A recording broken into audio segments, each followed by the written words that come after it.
informasi ini adalah tadi elemen ya, elemen atau komponen atau mungkin user ya, atau mungkin data yang mungkin harus saling terhubung, terkait, terintegrasi lah namanya. Dimana nanti kita harus kumpulkan mana yang diproses atau manipulasinya ya, disimpan dan menghasilkan output. Hati-hati. Nah, output ini nanti informasi ya, ada feedback. Nah, input, proses, output. Balik lagi untuk memenuhi tujuan dari instansi atau organisasi atau perusahaan yang menggunakan sistem informasi. Nah, ini banyak ya. Ini komponen-komponen kalau kalian buat sistem informasi. Rata-rata SI itu pasti membuat ya, rancang bangun sistem informasi, pengambilan keputusan, bla bla bla bla. Apa sih yang harus saya siapkan? Nih, hardware-nya ya. Jangan sampai hardware lalu software-nya mungkin dia speknya besar ya, Pentium 4 udah wassalam gitu. Pasti ada database ya. Pasti semua sistem disimpan ke dalam database. Saya sering sekali kalau skripsi ada yang tidak menggunakan database gitu. Itu namanya sederhana ya, cuman diinput, diolah, selesai. Itu enggak ada. Boleh. Jadi setiap sistem informasi itu harus ada database-nya, entah kamu pakai MySQL atau mau pakai Oracle atau SQL Server ya. Tergantung dari aplikasinya itu koneksinya kemana database-nya. Nah, lalu ada prosedur. Nah, siapa yang menggunakan? Gitu. Simpennya kemana datanya? Gitu ya. Bagaimana nih step by stepnya prosedurnya? Pertama kita gitu, habis login mungkin kalau ada yang dia registrasi dulu, itu ada, tergantung sistemnya. Contoh misalkan kita kayak mau beli registrasi dulu kan, sebelum login daftar dulu, kayak kalian pembelian online ya kan.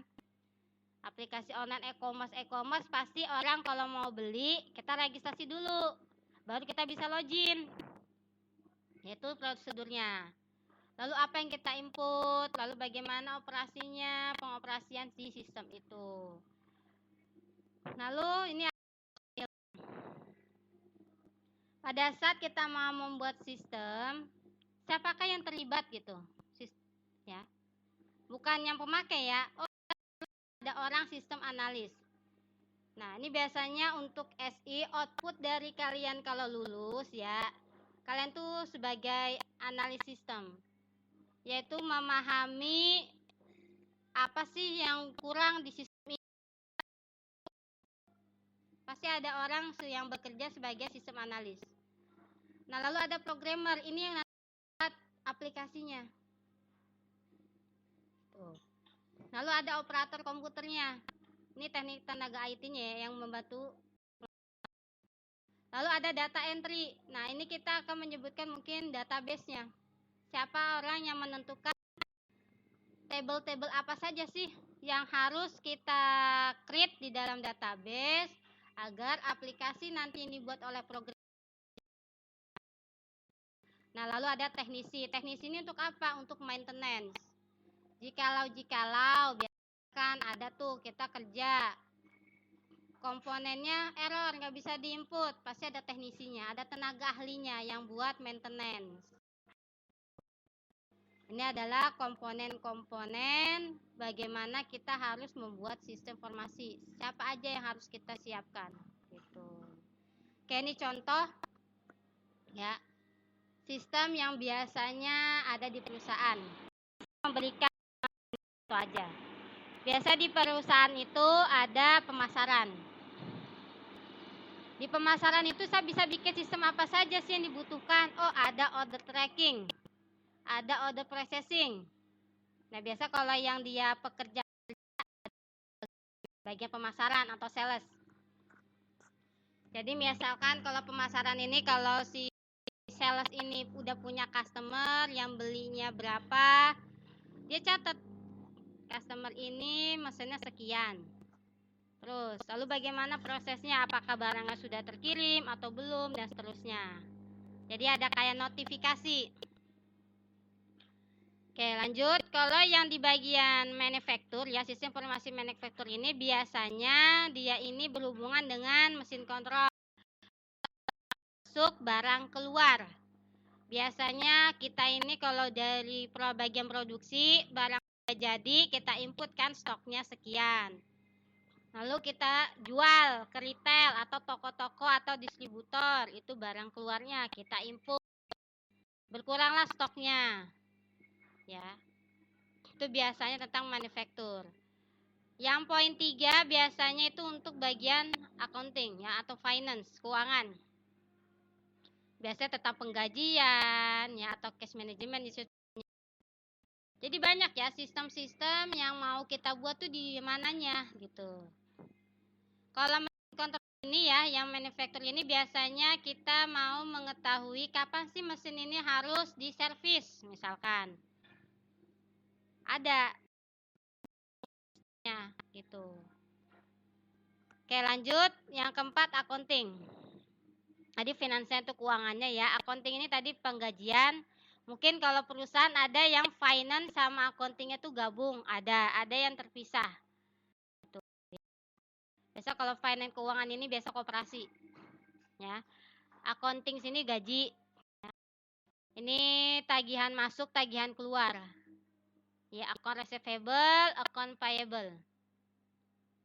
Ya.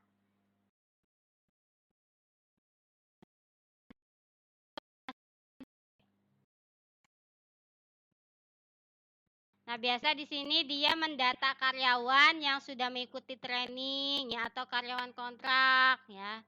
Atau riwayat dari si bisa aja menentukan gaji gitu ya, employee record. Dia punya penyakit apa, punya asuransi atau belum, skillnya apa, itu semua ada di SDM atau HRD. Nah, tinggal nanti kalau kalian mau buat sistem tentang perusahaan, contoh di 5 ini, silakan ambil salah satunya. Gitu ya. Banyak sekali contohnya. Oke, sekarang kita lanjut ke sistem analis ya. Ini dari tadi saya ngomong nyimak apa bingung? Ini saya baru pengenalan. Oh, ya. Ini saya baru pengenalan, intinya kalian harus memahami kenapa gitu. Kenapa harus ada analisa perancangan sistem formasi ya. Yang tadi saya bilang, dia akan mengembangkan dari sistem yang baru biasanya. Nah, terbentuknya pada saat kapan? Ya kita analisa dulu apakah dia itu butuh sistem atau tidak gitu. Tadi saya bilang contohnya jangan sampai kalian bikin sistem mie ayam ya, penjualan mie ayam. Kalau dia cuma pakai gerobak yang ada rugi ya. Rugi pembuatannya karena kan banyak sekali hardware software yang harus siapkan kecuali kalau dia besar ya. Oke. Sini analis sistem biasanya adalah seorang pakar. Nah, kalian biasanya output SI ini ada yang memahami cara analisis. Jadi pakar bagaimana dia mengidentifikasi masalah secara tertulis, tak mungkin secara komputerisasi, ya. Dia lihat bagaimana si user memakai aplikasi itu, lalu mengembangkan sistem baru, ya, atau memperbaiki sistem yang ada, gitu. Ini memperbaiki maksudnya bagaimana? Mungkin sudah ada sistem di sana tetapi dia belum bisa ini nih, tambahkan ini, silakan gitu ya.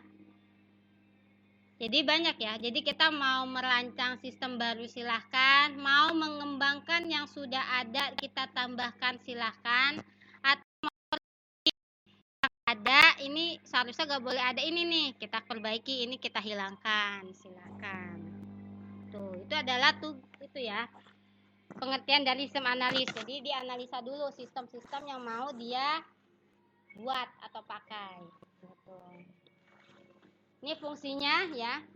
1, pasti identifikasi dulu kebutuhan user. Kamu maunya apa nih? Di sini kita butuhkan, kita catat dulu, analisa dulu ya, kita identifikasikan dulu.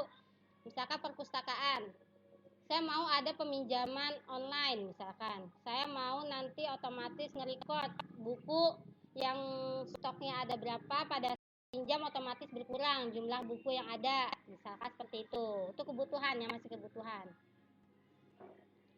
Setelah itu,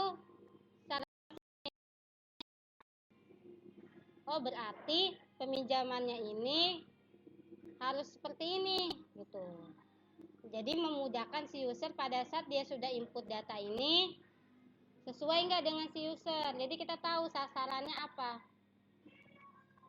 Lalu kalau misalkan kita di sini belum punya sasaran yang dicapai, pilih alternatif yang lain. Pemecahan metode. Ini minggu besok kita belajar metode-metode ya. Apa saja sih metode untuk sistem yang biasa dipakai. Ya. Lalu kita terapkan rancangan sistem itu sendiri. Kita modelkan, mau silahkan.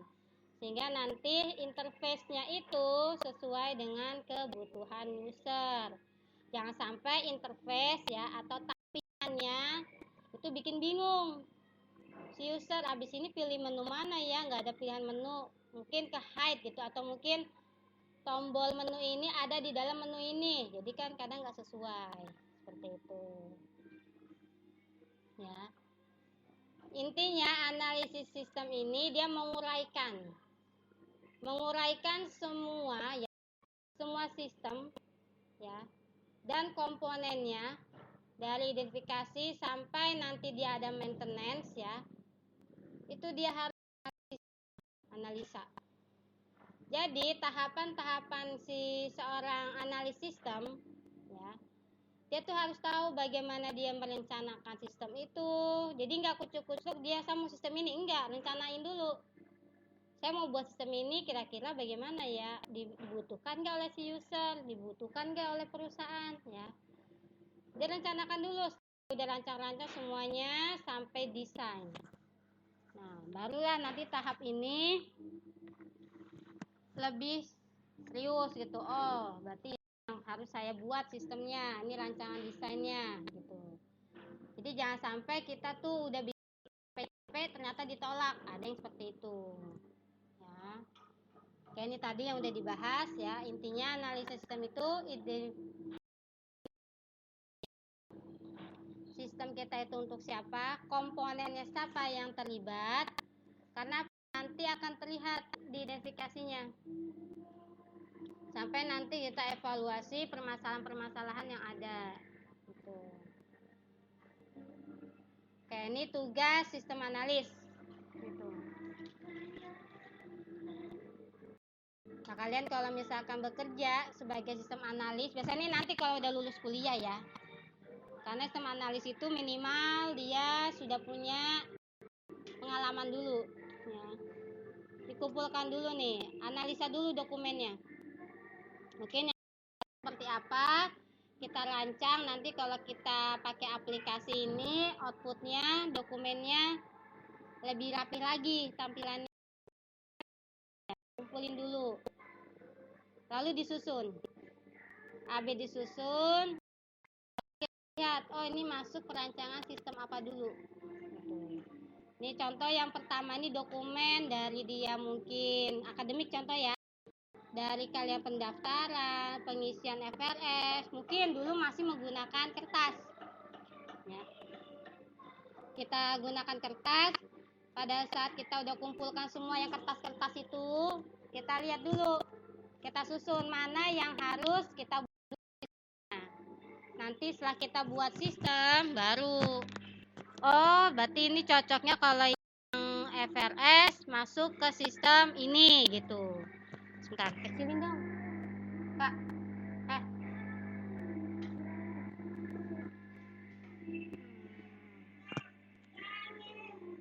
Ya, setelah kita aplikasi, oh berarti saya akan buat sistem pendaftarannya biar nggak pakai isi-isi manual, walaupun sekarang masih manual ya, kalian masih menginput secara manualnya ada, lalu oleh petugas PMB diinput lagi ke sistem 2 kali Kalian login, kalian input, diolah oleh PMB, bisa aja seperti itu seharusnya, biar nggak double job gitu. Nah, lalu kita analisa nih, kira-kira biayanya berapa yang harus kita keluarkan kalau kita misalkan buat sistem pendaftaran.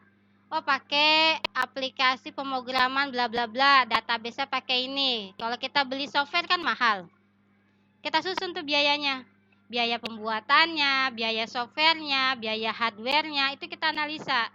Jangan sampai rugi gitu. Kita udah buat sistem, ternyata yang daftar sedikit gitu. Nah, ini berarti kan rugi. Yang terakhir, diawasi ya. Apakah sistem yang kita terapkan berjalan lancar atau tidak? Tuh ya. Kayak ini pribadi seorang sistem analis ya. Kalian tinggal baca ya. Jangan sampai ini poinnya, bekerja sama. Karena apa tadi yang udah saya bahas? Nih, personilnya. Ya, ini personil ini harus ada semua pada saat kita mau membuat sistem. Jangan masing-masing. Nanti yang ada nggak gitu. Oke, sekarang kita lanjut ke perancangannya. Tadi udah ada sistem, informasi, sekarang dirancang. Perancangan itu tugas siapa sih sebenarnya? Gitu. Nah, biasanya kalau kita sistemnya sudah menyusun sistemnya apa saja informasi yang mau kita buat, dirancanglah, kita berikan kepada programmernya. Jadi nanti apakah sistem itu sesuai nggak yang udah programmer buat aplikasinya gitu. Kalau nggak sesuai, ubah lagi dan seterusnya. Ya. Ini definisi menurut buku ya, ada menurut John Rutter, ada menurut John Bird ya, tentang perancangan sistem. Maka kalian kalau lihat skripsi, perancangan sistem itu pasti banyak. Ada rancang bangun sistem ABC, ada pengembangan sistem C, ya, atau langsung sistem informasi bla bla bla gitu. Banyak. Intinya sistem tadi yang saya bilang mencakup 3 itu, input, proses, output. Ya. Kalau nggak ada 3 itu, ya. Nanti tinggal dibaca aja yang ini. Ya. Ini tujuan dari perancangan pastinya memenuhi kebutuhan user yang make. Ya, karena kita tadi sudah identifikasi user itu maunya apa. Sistem analis sudah membuat, tinggal programmernya bikin aplikasinya, entah mau pakai PHP, entah mau pakai Java, entah mau pakai Python dan sebagainya, tergantung dari sistem yang mau ya. Setelah itu perancangan ini untuk memberikan gambaran ya kepada programmer. Jadi siapa user yang terlibat. Jadi jangan sampai sistem analis bikin sendiri rancangannya tapi usernya nggak, itu programmernya ikut aja sistem analis bikin, udah capek-capek bikin ternyata susah dipahami. Jadi buatlah sistem yang mudah dibaca. Mungkin kalau awal-awal pasti pusing, sama kalian sistem akademik kalian mahasiswa berubah tampilannya, seperti semester 1 sama semester 2 beda.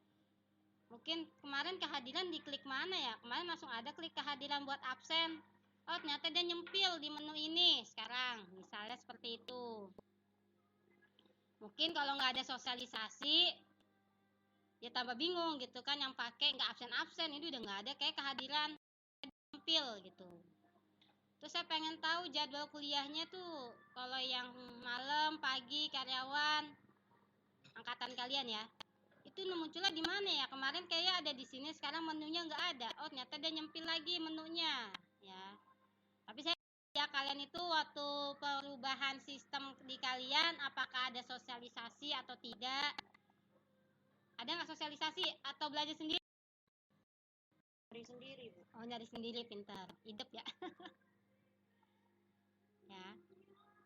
Jadi kalau kita buat sistem yaitu ya jangan bikin sendiri. Nah, ini latihan ya. Latihan juga bukan tugas. Ini contoh aja.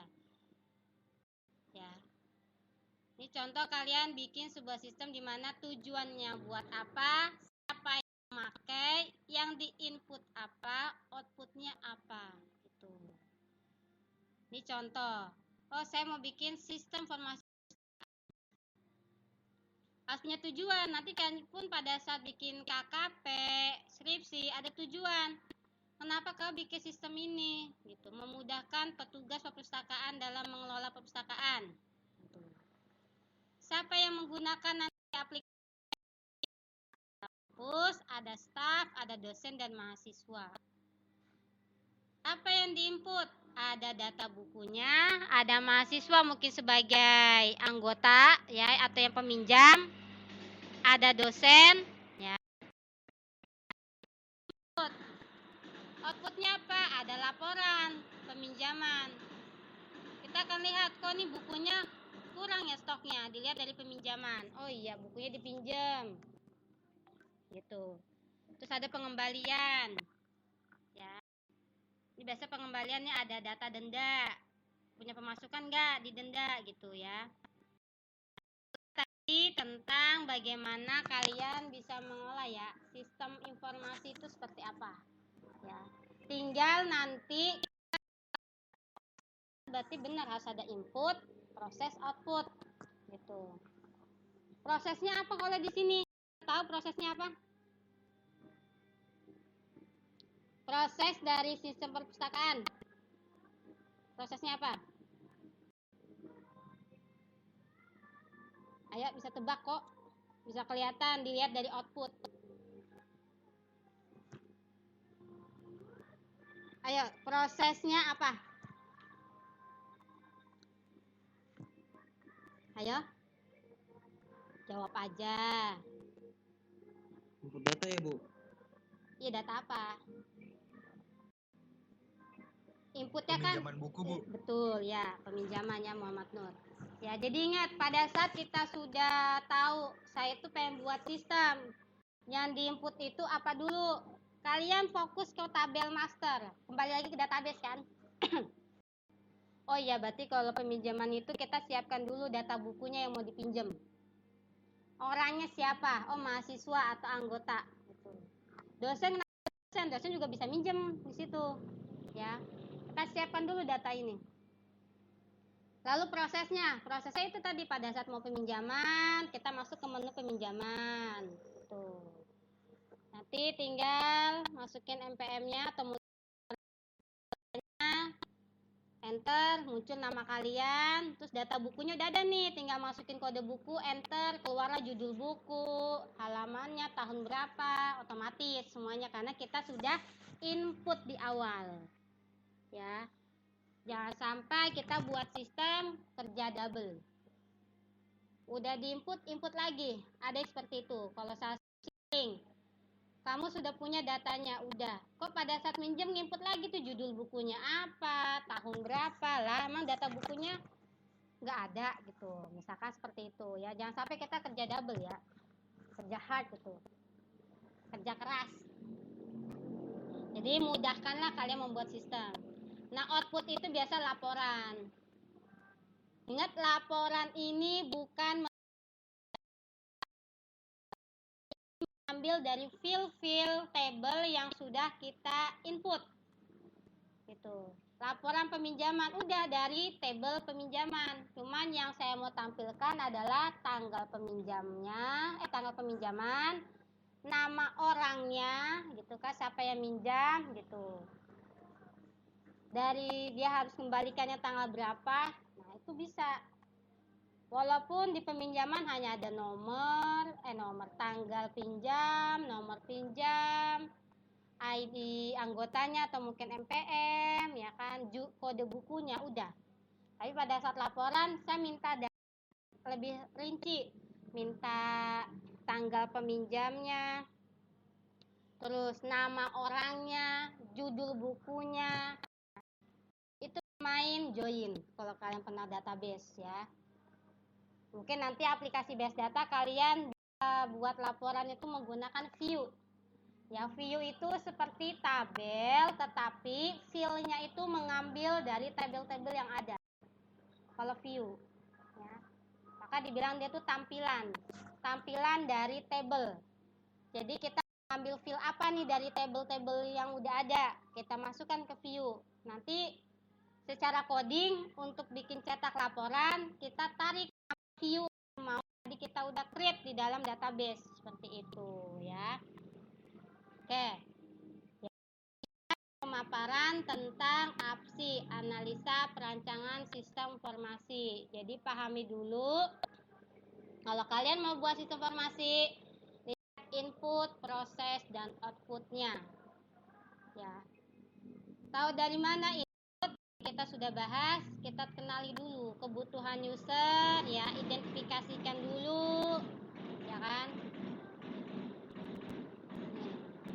Sehingga nanti sistem yang mau kita buat sesuai gitu, nggak mubazir, hati ya.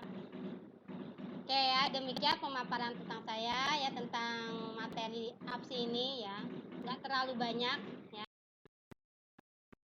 Jadi kalian nanti tinggal baca, tinggal download ya.